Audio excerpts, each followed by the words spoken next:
All right, I've been testing and reviewing crypto projects for a few years now. Exchanges, swap services, wallets, pretty much anything that's worth a closer look. And lately I've been spending a lot of time on non-custodial swap platforms specifically, services where tokens get exchanged without handing funds over to a third party, no KYC involved. There's one platform I've been using for a couple of months, and today I'm just going to walk through a real transaction, show how it actually works, what makes it different from a regular exchange, and whether it holds up in practice. And toward the end, I'll go over a few things I always check before trusting any service like this. Because yeah, there's no shortage of scams in this space. Let's get into it. So real quick before I get into a few things that caught my attention when I first started using this. The security setup, the range of supported tokens, the exchange rates, which are actually pretty competitive compared to most exchanges and other swap services I've used, and also the ability to send tokens directly to a bank card, which is not something you see everywhere. That was a big one for me.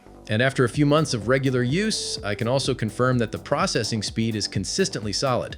I genuinely haven't had a single situation where I was waiting more than 5 to 10 minutes for tokens to hit my address. Not once. All right, so let me just show how this actually works. Let's say I want to swap Bitcoin for Ethereum. So first thing I do is come over here to this window and select the pair. Bitcoin, I'm going to set as send. Okay, good. And Ethereum as receive. Yeah, that's the one.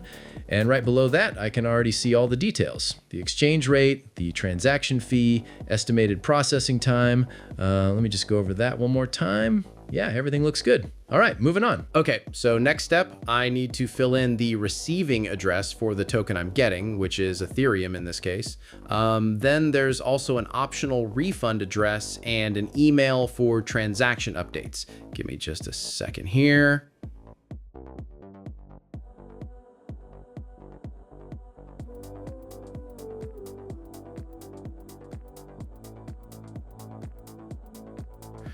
All right, all filled in. Let's move to the next step. So here I've got all the exchange details one more time. Yeah, everything checks out. Agree to the privacy policy and hit create order. All right, so the order is created and the platform is now waiting for me to send the tokens. Let me do that.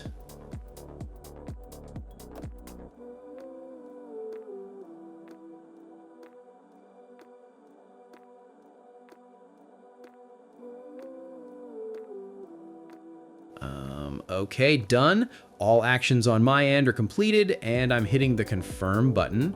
And great. So the system is now automatically processing the transaction. Should take a couple of minutes and then the swapped tokens will land on my address.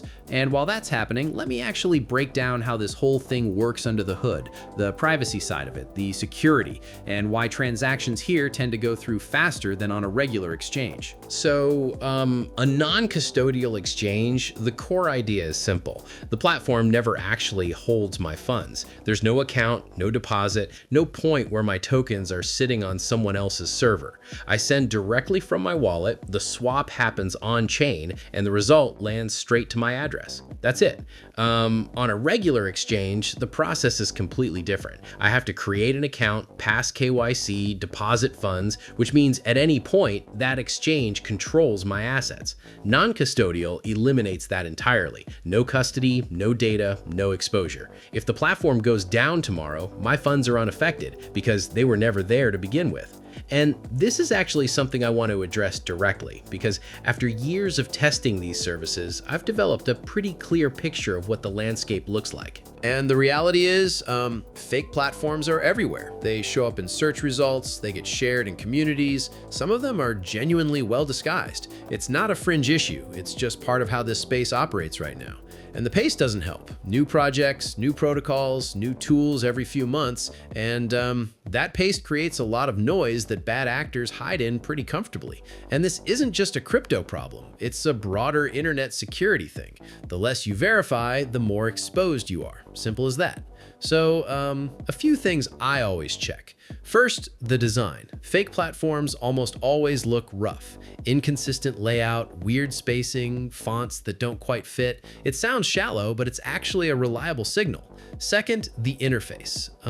If navigating the platform feels unnecessarily confusing or something just doesn't flow logically, that's a flag. Legitimate services invest in usability. And third, security information. If I can't quickly find clear documentation on how the platform handles funds, what the security model is, whether there's been any kind of audit, I'm out, no exceptions. So this platform, I've been running it through its paces for a few months now. Over 60 transactions, tested swaps across most of the supported tokens, and every single one went through without an issue. That's honestly the kind of consistency that's hard to find in this space. All right, that's it for today. Thanks for watching.